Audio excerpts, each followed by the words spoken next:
सालाना खर्चा करते हैं ये लोग सफाई पे। आप मुझे हाथ उठा के बताओ, क्या 36 करोड़ रुपए सालाना की आपके एरिया में सफाई होती है या नहीं होती? ये प्रमाण है। जनता आज कह रही है बहरूपिया लूट रहे हैं बहादुरगढ़ नगर परिषद को, बहादुरगढ़ के खजाने को बहरूपिया लूट रहे हैं, चाहे वो भाजपा नेता की शक्ल में है या किसी कांग्रेस की शक्ल में है।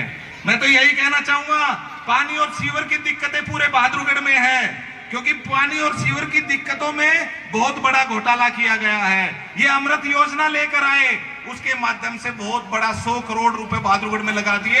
अगर 100 करोड़ रुपए बहादुरगढ़ में ईमानदारी से लगते तो यकीन मानिए ऐसी कोई गली नहीं होती जहां पानी और सीवर की अच्छी व्यवस्था नहीं हो सकती थी, ऐसी कोई सड़क नहीं होती जिसको ठीक से सुचारू रूप से चलाया नहीं जा सकता था। पानी और सीवर की समस्याएं है या नहीं, मैं जनता से पूछना चाह रहा हूं। ये प्रमाण है मेरी उस बात का जो इन पे आरोप लग रहे हैं भाजपा वालों पर, क्योंकि इन लोगों ने बहुत बुरा हाल कर दिया। आदरणीय साथियों, बताओ, आपके राशन कार्ड की जहां तक बात आती है, आपके राशन कार्ड को जानबूझ के राशन कार्ड में नाम गलत किए जाते हैं और उस राशन कार्ड को ठीक करने के लिए आपसे पैसे ऐंठे जाते हैं या नहीं ऐंठे जाते?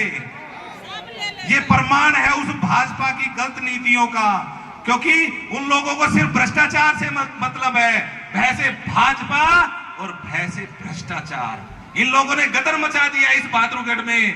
साथियों, पहले आप में से कोई गया होगा प्रॉपर्टी आईडी ठीक करवाने के लिए? कोई, मैं हाथ उठा के बताओ कोई गया है या नहीं? 15-20 आदमी ऐसे हैं जो प्रॉपर्टी आईडी ठीक करवाने के लिए नगर परिषद में गए हैं। अब मैं दूसरी बात बताता हूं भाजपा की कारगुजारियों की। जो ठीक करवाने के लिए गए हैं उसके बदले रिश्वत मांगी गई या नहीं मांगी गई? खुलेआम जनता कह रही है उनसे रिश्वत मांगी गई। वो रिश्वत कहां जाती है? भाजपा नेताओं की जेब में जाती है। भाजपा और कांग्रेस के गठबंधन यहां पे आके लूटते हैं लोगों को। और मैं यही कहना चाहता हूं साथियों, किसान परेशान, जवान परेशान, किसान परेशान, जवान परेशान, परेशान पूरा जहां है, ढूंढने पर लगेंगे तो इन सब की वजह केवल और केवल भाजपा है। जवान आज परेशान है, किसान आज परेशान है, और भाजपा ने इतनी बेकर्ती कर दी, बहुत बुरा हाल कर दिया। इसका एक और मैं आपको बताता हूं।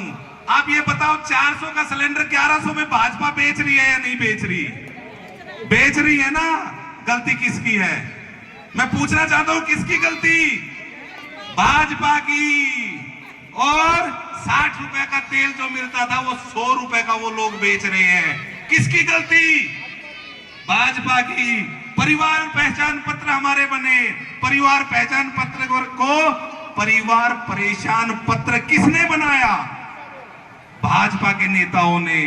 गरीबों को प्लॉट मिलने चाहिए थे और वो प्लॉट नहीं मिले, तो गलती किसकी?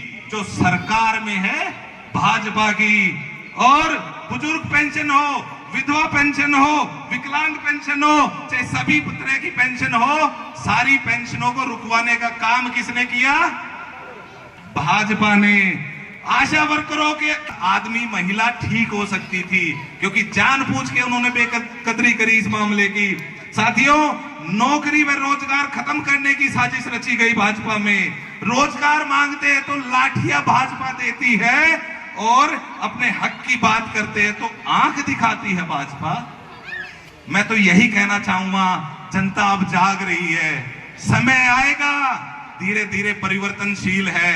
मुद्दा ये नहीं है कौन चुनाव लड़ रहा है, मुद्दा ये है हमारे साथ गलत व्यवहार किस पार्टी ने किया है, हमारे साथ गलत किसने किया है, हमारे नेता के साथ गलत किस राज में हुआ है। उसमें भाजपा नेताओं का नाम है। आज तक गिरफ्तार क्यों नहीं किए? आज तक उनको चाय पिलाते हैं थाने में बुला के, क्यों? क्योंकि वो भाजपा के नेता है, यही वजह है ना। मैं तो यही कहना चाहता हूं, भाजपा वालों, थारी सारी कारगुजारी है ये बहादुरगढ़ की जनता देख रही है। समय बदलेगा, समय परिवर्तनशील है, और जब जनता की लाठी में कभी आवाज नहीं होती, जनता की जब लाठी लगेगी तो ये जो दो बहरूपिया हैं जो दो देश को लूट रहे हैं और जो देश को बेच रहे हैं, इन पे भी कार्रवाई होगी। लाइट की भयंकर समस्या है कि नहीं है? ये तो भला हो सूरज भाई हरकार जितेंद्र छोटा भाई है, ये लोग मेहनत करे जावे हैं और कोई ज्यादा वोटों से चुनाव नहीं आ रहा, मैं तो सूरज ने जीता और मानू हूं। ये भाजपा की बेकायदगी है, जो पार्षद बने हुए हैं उन्होंने वो काम कुछ नहीं कर रहे, वो केवल और केवल अपने नेताओं को खुश करने का काम करते हैं। मैं तो यही कहता हूं, सरफरोशी की तमन्ना अब हमारे दिल में है, देखना है जोर कितना बाजुए कातिल में है। मेरे को कुछ चंद लाइनें याद आती हैं, आदरणीय नफे सिंह जी राठी कई बार बोला करते स्टेज पर, और मुझे वो कविता हरिवंश राय जी की कई बार याद आती है, क्योंकि उनकी वो कविता थी, कोशिश करने वालों की कभी हार नहीं होती।